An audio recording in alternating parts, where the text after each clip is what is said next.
ಕುಸುಮ flower ಅಲ್ಲ fire ಅಂತ ತೋರಿಸ್ತಾ ಇದೆ.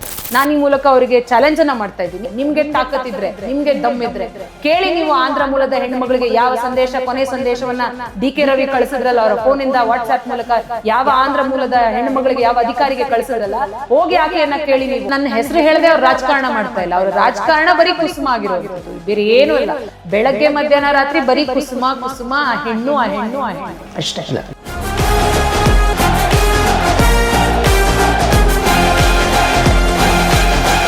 ಮುನಿರತ್ನವರಿಗೆ ಕುಸುಮ ಅಂದ್ರೆ ಒಂದು ಭಯ ಬಂದಿದೆ. ದಲಿತರನ್ನ ನಿಲ್ಲಿಸಿರುವಂತದ್ದು ಆಯ್ತು, ಏಡ್ಸ್ ಇಂಜೆಕ್ಷನ್ ಕೊಡ್ಬೇಕು ಅಪೋನೆಂಟ್ಗೆ ಅಂತ ಹೇಳಿ ಇದ್ರ ಬಗ್ಗೆ ಆಚೆಗಡೆ ಬಂತು. ಇವ್ರನ್ನ ವೈಯಕ್ತಿಕವಾಗಿ ಟಾರ್ಗೆಟ್ ಮಾಡ್ಬೇಕು, ಅಷ್ಟು ಮಾತ್ರ ಮಾಡಿದ್ರೆ ನನ್ನ ಎಲ್ಲ ವಿಚಾರಗಳು ಜನ ಮರಿತಾರೆ, ವೈಯಕ್ತಿಕವಾಗಿ ನಾನು ಟಾರ್ಗೆಟ್ ಮಾಡ್ತಿರೋ ವಿಚಾರದ ಬಗ್ಗೆ ಮಾತ್ರ ಗಮನಿಸ್ತಾರೆ ಅಂತ ಈ ರೀತಿ ಮಾಡ್ತಾರೆ. ಇದೇ ಮಾತನ್ನ ಇಡೀ ಬಿಜೆಪಿ ಅವರು ನಿನ್ನ ಸಮರ್ಥನೆ ಮಾಡ್ಕೊಂಡು ರಾಜಕಾರಣಕ್ಕೆ ಅಗರ ಯಾರು ಹೆಣ್ಮಕ್ಳು ಬರಬಾರ್ದ? ಒಂದು ಹೆಣ್ಣನ್ನ ಇಟ್ಕೊಂಡು ವಾಕಿಂಗ್ ಮಾಡ್ತೀರಾ, ಒಂದು ಹೆಣ್ಣಿನ ಪಕ್ಕ ಕೂರ್ಸ್ಕೊಂಡು ನಡ್ಕೊಂಡು ಹೋಗ್ತೀರಾ, ಒಂದು ಹೆಣ್ಣಿಂದ ನನ್ಗೆ ಹೆಣ್ಣನ್ನ ಇಟ್ಕೊಂಡು ಪ್ರಚಾರ ಮಾಡ್ತೀರಾ. ಮಹಾಭಾರತ ನಡೆದಿದ್ದು ಹೆಣ್ಣಿಂದ, ರಾಮಾಯಣ ನಡೆದಿದ್ದು ಹೆಣ್ಣಿಂದ, ಎಲ್ಲಾ ಹೆಣ್ಮಕ್ಳು ಸರಿ ಇಲ್ಲ. ಇದೇ ಒಂದು ವಿಷಯಕ್ಕೆ ಸಂಬಂಧ ಕುರುಕ್ಷೇತ್ರ ಮಹಾಭಾರತ 2 ಯುದ್ಧಗಳು ಕೂಡ ನಡೀತು. ಈಗ ನೀವು ಯುದ್ಧವನ್ನು ಸಾರ್ತೀರ ಮುನಿರತ್ನ. ಹಾಗಾದ್ರೆ ಬಿಜೆಪಿಯಲ್ಲಿ ಇರುವಂತಹ ಹೆಣ್ಮಕ್ಳಿಗೆ ನಾನು ಕೇಳುವಂತದ್ದು, ಬಿಜೆಪಿ ಪಕ್ಷದಲ್ಲಿ ಗುರುತಿಸ್ಕೊಂಡಿರುವಂತಹ ಹೆಣ್ಮಕ್ಳಿಗೆ ನಮ್ಮನ್ನ ಅವ್ರ ಜೊತೆ ಕಟ್ಟಿದ್ರೆ ನೀವೆಲ್ಲರೂ ಕೂಡ ರಾಜಕಾರಣದಲ್ಲೇ ಇರ್ತೀರಾ ಅಥವಾ ಮನೆಗಳಿಗೆ ಹೋಗ್ತೀರಾ? ಇದೇನಾ ನಿಮ್ಮ ಇಡೀ ಪಕ್ಷ ನಿಮಗೆ ತೋರಿಸ್ತಾ ಇರುವಂತ ಬೆಲೆ? ಯಾಕಂದ್ರೆ ಮೊದಲ ಬಾರಿ ಅವರನ್ನ ನೀವು ಎದುರಿಸಿ ನಿಂತಾಗ 50,000ಕ್ಕಿಂತ ಜಾಸ್ತಿ ಓಟ್ ಸೋತಿದ್ರಿ. 2ನೇ ಸರಿ ಆ ಮಾರ್ಜಿನ್ ತುಂಬಾ ಕಡಿಮೆ ಬಂತು, 11,000 ಬಂತು. ಅದನ್ನ ನೋಡಿದ್ರೆ ಮುಂದಿನ ಚುನಾವಣೆ ಇವರೆಲ್ಲ ನಾನು ಡಿಫೆಕ್ಟ್ ಮಾಡ್ಬೋದು, ನಾನು ಸೋಲ್ಸ್ಬೋದು. ಈ ರೀತಿಯಾದಂತಹ ಒಂದು ಭಯದ ಕಾರಣಕ್ಕೋಸ್ಕರ ಕುಸುಮ ಅವರ ಮೇಲೆ ವೈಯಕ್ತಿಕ ದಾಳಿ ನಾನ್ ರಾಮಾಯಣ ಮಾಡ್ತೀನೋ ಮಹಾಭಾರತ ಮಾಡ್ತೀನೋ ನನಗೆ ಗೊತ್ತಿಲ್ಲ. ಡಿ.ಕೆ. ಶಿವಕುಮಾರ್ ಅವರಿಗೆ ಒಂದು ಇತಿಹಾಸ ಇದೆ.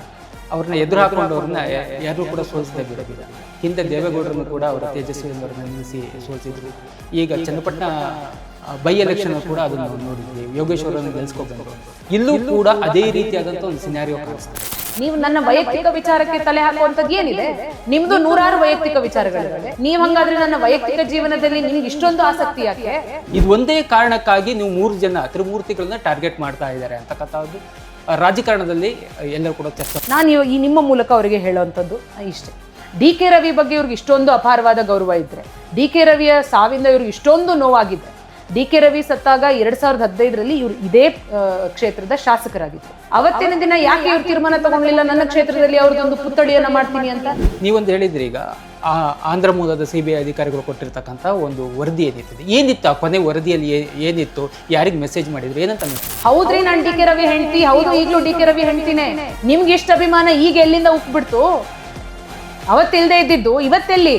ನೀವು ಅವರನ್ನ ಹೆಸರನ್ನ ಯಾಕೆ ತೆಗಿತಿದ್ದೀರಿ? ನೀವು ಅವರ ಹೆಸರನ್ನ ತೆಗಿತಾ ಇರುವಂತದ್ದು ರಾಜಕಾರಣ ಮಾಡಬೇಕು ಅಂತ, ಅತ್ಯಂತ ಕೀಳು ಮಟ್ಟದ ರಾಜಕಾರಣವನ್ನ ಮಾಡಬೇಕು ಅಂತ ಹೇಳಿ ಇವತ್ತು ಆ ಹೆಸರನ್ನ ತೆಗಿತಾ ಇದ್ದೀರಿ.